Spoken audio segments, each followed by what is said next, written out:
Hi, everyone. I'd like to start with the obvious by thanking my family, teachers, classmates, and all the incredible faculty here at Beverly High. It wouldn't have been possible for any student to do it here alone. So, to everyone here in this stadium, congratulations, we did it. Now, when I was thinking of what I wanted to say to all of you, going through a jumble of cliches about new beginnings and inapplicable advice on success, I began to realize, who am I to be giving you advice and telling you how to be successful after this? I am no wiser and no better than any of my fellow classmates sitting before me. I mean, I went on Google to try and figure out what to say to all of you. So instead of spewing some slightly rephrased advice from a Google commencement speech, or trying to act like I know the secret to making it in the real world, because as much as I wish I did, sadly I don't, I'm just going to be utterly and completely real with all of you. I'm terrified. I'm terrified of moving halfway down the coast to South Carolina and leaving everything I know. I'm terrified of being on my own. I'm terrified of what's to come. And I know even if none of you want to admit it, you can all empathize with my fear on some level. The root of my terror is based on the fact that I've grown to be so comfortable in Beverly. As it got closer to graduation and closer to moving away, it really started to hit me how much I'm going to miss this place. All the little things, like being able to walk to the beach from my house or going to Hale Street Tavern every Wednesday for wing night, are things I've never really appreciated.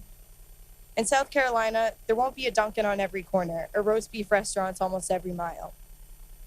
I've become so numb to these little luxuries that just now, when I'm finally realizing I'm leaving, that it's really happening, do I realize how much they mean to me.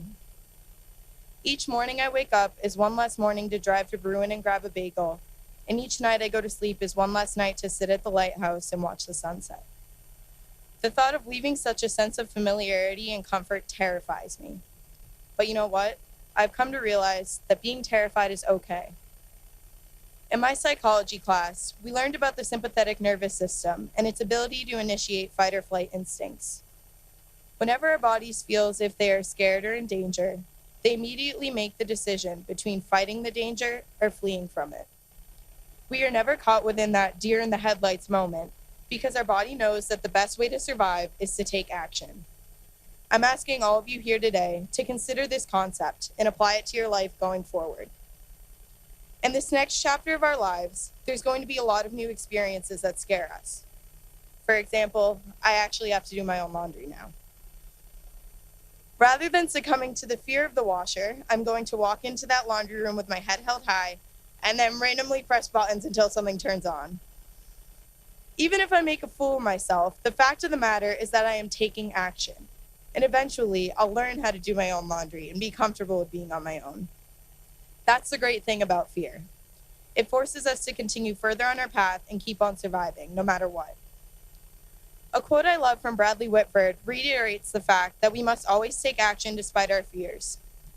He explains that every story you've ever connected with, every leader you've ever admired, every puny little thing that you've ever accomplished is the result of taking action. You have a choice. You can either be a passive victim of circumstance, or you can be the active hero of your own life.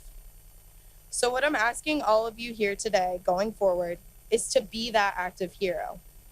Whether you're going to college, the military, or straight to the workforce, embrace your terror. Allow it to push you to take risks so you have the ability to learn from your mistakes. Harness that immense fear that comes with leaving what you know and use it to try new experiences and do things that scare you. Class of 2018, be terrified. And never forget to appreciate the little things. I love you all, and I wish you nothing but the best. Thank you.